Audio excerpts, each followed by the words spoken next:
Yeah, the rule is considered, this is important, the rule is considered applicable when the wave crest is nearly parallel to the control line connecting the tips of the structures. So basically, what what is important is to try, the control line is this one. This is the control line. And if you have a T-shaped groin like this one, this is the control line. And ideally, this control line should be perpendicular to the wave direction. You can have an angle, but the angle should be not more than 25 degrees. So basically, if you have this wave direction, perpendicular means this direction. Even if it's not perpendicular, it's fine, but in order to apply this rule, this angle alpha should be less than 25 degrees.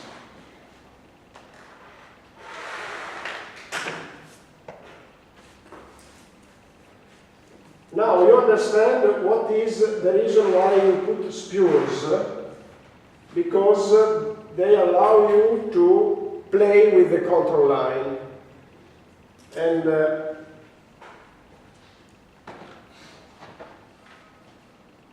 okay, that's it. Now, a reference that is given on my web pages, which is available on the web, fixes 12, if I well remember, steps for groin design. Let's review them, and by taking into account what we learned so far, which is this lambda rule. Okay, first, estimation of wave statistics. Okay, that's fine. Now, step 2, identification of the extension of the intervention. You put groin where you have erosion. You put groins where there are singularities in the shape of the beach, singularities that you want to preserve.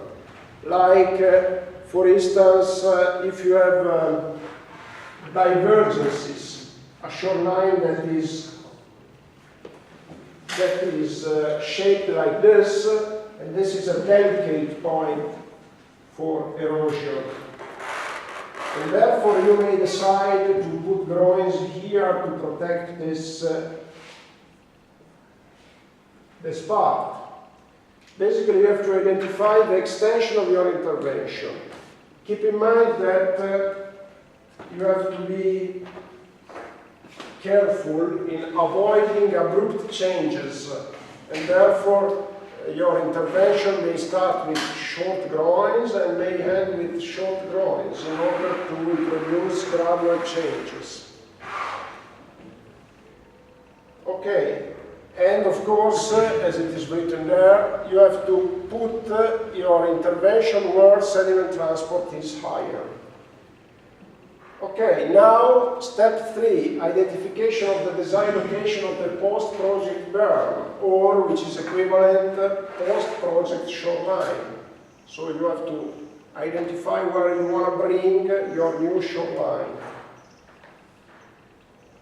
Okay, and the shoreline is very close to the berm. You remember that the berm is basically at the end of the wave run-up. So you have to identify where you want to bring your new beach, basically here. Step 4, estimation of the post-project slope of the beach. The slope of the beach changes. And so how can we estimate it? It depends on the size of sediments.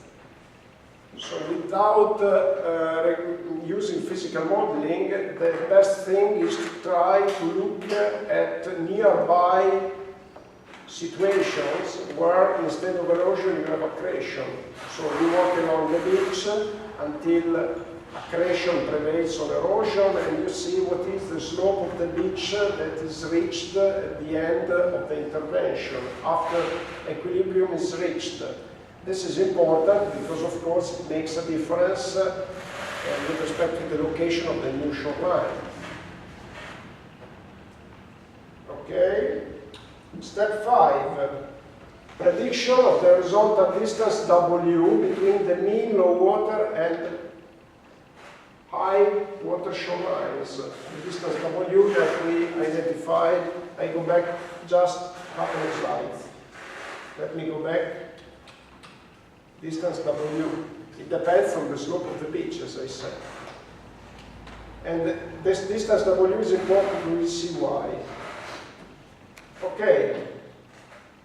And we should also predict the horizontal distance S between the mean low water shoreline and the berm.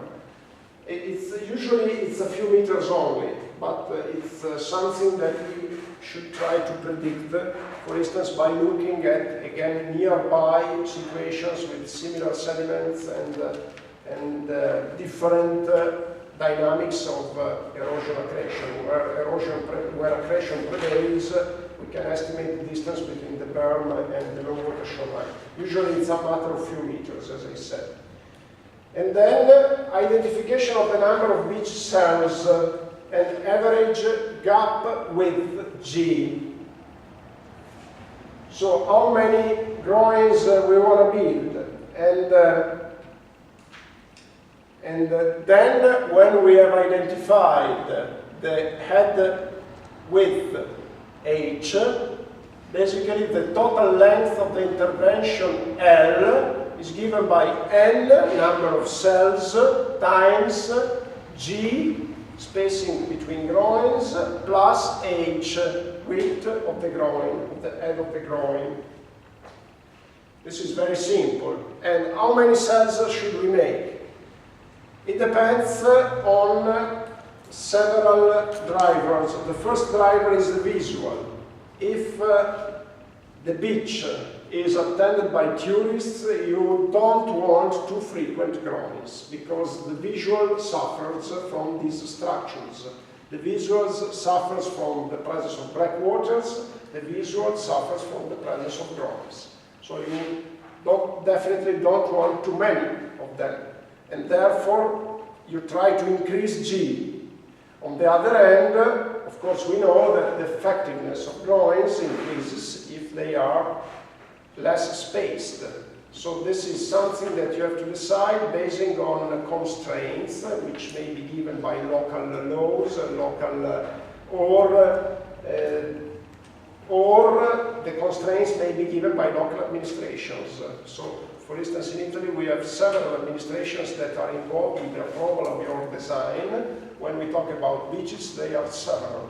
So you have to talk with the local municipality, you have to talk with the national authority for the conservation of cultural heritage, which is called in Italian Sovrintendenza ai Beni Culturali, and they may say, no, we don't want the spacing lower than 50 meters, for instance, because we want to preserve the original feature of the beach. And this is something that you may make by a trial and error procedure. You try with a spacing of 100 meters, which is fine, and then you try to study the position of the new shoreline. If it's not satisfying, then you reduce. And basically, the step 7, not basically, is the design of the head width of groins H. We should be large enough to ensure that the design mean low water shoreline reaches the head. It's closer to the head. And in this case as well, the visual is important. So you may be forced not to use a T-shaped groin because of problems with the visual. But if you don't have any other constraint, of course it is advisable that you make your intervention the more effective as possible, and therefore you try with the lambda rule to get the shoreline the closest possible to the head. And this requires, very simply, that H is equal to 2 lambda G. Why is that? Because if you have the groin like a T and you want to bring the new shoreline here, you have to get the distance lambda G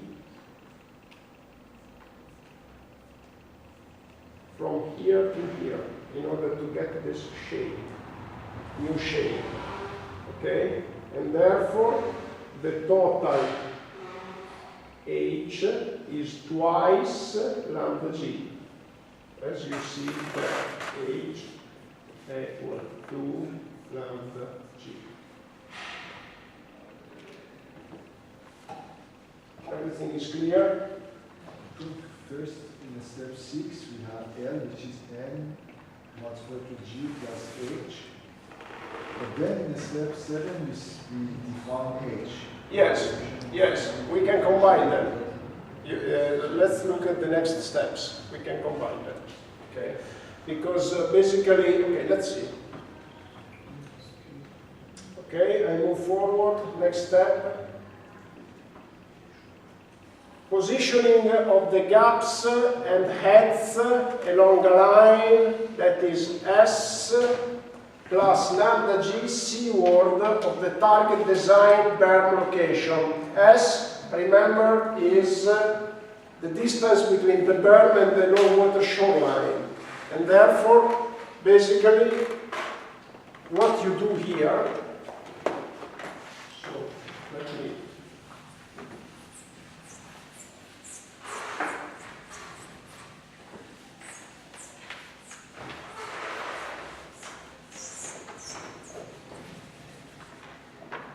basically,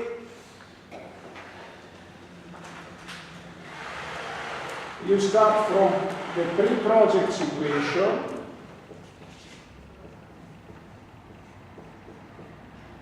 Pre-project. And then you want to get this low water shoreline. You want to put it here, and therefore you take distance lambda G here, and basically you say, okay, this is the position of the head of my groin.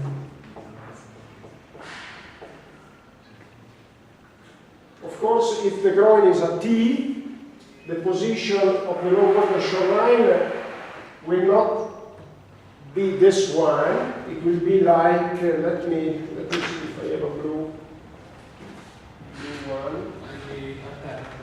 Oh, okay. Thank you. If you put a T here, you will get something like this. But still, the position of the head, it's located with reference to the low water shoreline, not in the proximity of the groin, but between groins, at a distance lambda G, according to the lambda rule. And if you make reference to the berm will be somewhere here.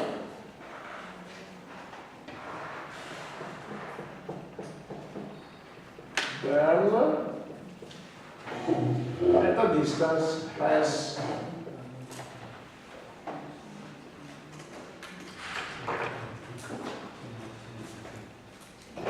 So why do we make reference to low water shoreline instead of the berm? It's just a matter of convention and matter of what local laws or administration may impose. You may find local rules which say that they want to fix the position of the shoreline, other rules that they may want to fix the position of the berm. And then, if you make reference to the berm instead of the low water shoreline, of course you have to identify this distance, which depends on the behavior of the beach. Yeah? Are they permanent structures, or once the berm position is achieved, we can then remove them or dismantle them? It depends, meaning that if you remove them, usually you get to the preliminary situation. So if you remove the groins and you don't change the forcing, so the forcing doesn't change, you get to the preliminary situation. Of course, if you get to the new situation, and then you increase sediment delivery. For instance, because you use replenishment or you increase the sediment delivery by rivers, then you can remove the groins. Because of course, once a situation is perturbed, if you want to recreate the original one, you should change the drivers and rebuild the previous situation. So rebuilding can be done through a temporary structure, and once that the original situation is reconstructed, if you change the drivers, you can remove the temporary structure. But if you don't change the drivers, if you remove the structure, you get back to the pre-project one. Sometimes there were cases of temporary groins because you want to rebuild a previous situation, and then you use beach replenishment or other form of interventions to keep it, therefore removing the groins. And this is important, especially for tourism. In other cases, keep in mind that the groin, once that you reconstructed the original situation, the groin is almost buried in the sand. So it's not really a big deal if you keep it. It's buried, but still keeping its function because it's a fixed point. Okay, so we got to step 9. Orientation of the gaps to make them more closely parallel with the average or principal crest orientation. Okay? And then step 10 is prediction of the impact of extreme waves. And of course, this is something that you can check. Usually we refer to dominant situation, the average, but we may want to predict what is the impact of extreme events. And in this case, you need to change your energy forcing, you need to change your sediment transport, and check, preferably with a physical model, what happens. Okay, and then the head of the groins are extended landwards to reach the berm and buried within the beach field. This is the inland head of the groin. So basically the groin is not stopped at the shoreline, but it's continued landwards for a convenient distance, usually up to the berm or the dune, as we discussed. And then the elevation of the heads that should be determined to minimize wave overtopping during the design event of interest, which typically includes typical seas at higher high tides. So you have to basically, if you don't want the groin to be submerged, you take the high tide plus maybe some allowance for freeboard, safety factor, and then you fix the elevation of the head. Keep in mind that the elevation of the stem, which is the body of the groin, can be lower because you may want keep an higher elevation where in correspondence of the head of the groin, and then lower it in order to favor some passing of sediments along the stem. Okay, now let me see. This is a typical dimension, but I skipped one thing. This is something that we can discuss next time. These are just orders of magnitude for typical dimensions. We can talk about it next time, but I skipped here one thing that I wanted to discuss with you, which is in the notes here. Keep in mind, when you study, you should study on the web pages, not on the slides. The slides is just an help for me to teach. But what is relevant for the exam is the content of the web page without links. I already mentioned this to you, keep it in mind, because I know that there is the risk in providing you with the slides, there is a risk that the students study on the slides, and which is reductive. You shouldn't do that. Okay, let me see. Okay, this is what I wanted to discuss. Step 7. Okay, so I skipped this, and basically, because it was too complicated for the slides, but it's important that we look at it. So, let me summarized on the blackboard. Give me 5 minutes more and then we get quit. So basically, we already said that L is equal to N, which multiplies G plus H. Okay, this is the first relationship. Let me see that. Now, and then we said that H is equal to 2 lambda G, as you noticed. Let's make a allowance for freeboard here, which is allowance for freeboard means a safety factor, okay?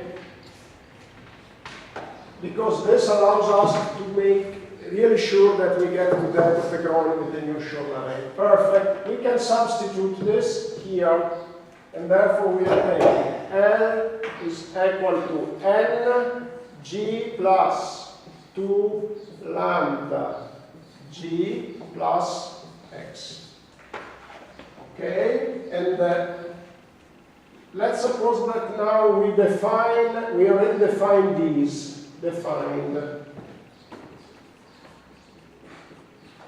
The length of the intervention is relatively easy to define with respect to the number of cells. The number of cells, take a rule of thumb. G not lower than 20 meters, not higher than 100. I hope I gave the same order of magnitude here. Greater than 100, not recommended. Okay, 20 meters, 100. And then you estimate a higher value of N. For instance, you take the gap G, 50 meters, which is fine. Or otherwise, you get a lot of administration who says, no, less than 100 I don't want. And then you get what is suggested. Basically, you define in this way, you can estimate the number of cells. Okay? And then you can get here, you fix X, defined, which may be 0. If you don't want any safety factor, maybe 0. And then lambda is 1/3. Or, no, let's say 1/3, because the safety factor is already included here. Or you may say, X is 0, lambda 2/3. It's another way of taking into account uncertainty. And then you get compute G.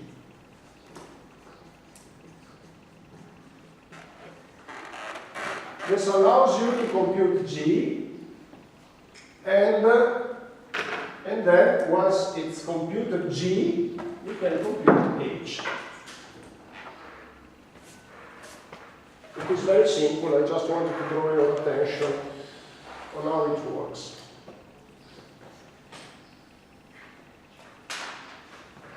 Okay, so far we defined the main, let's say, the size of the shape of the groin with a very empirical approach. The very empirical approach is the lambda rule of thumb, or 1/3 rule of thumb. This is very empirical. Of course, we still have to define what is the shape of the groin, what we discuss here, typical dimensions, and then this is very easy, and then we discuss next time about numerical modeling, which is basically the application of a physical model like the one-line model to predict through a physically based approach what is the final configuration of the beach. That's it. Now, to make a summary, next Tuesday, Gabriella will be here and computer exercise, okay, for usual timeline. She will finish about 1:30. And then the next Wednesday, we will meet again, okay?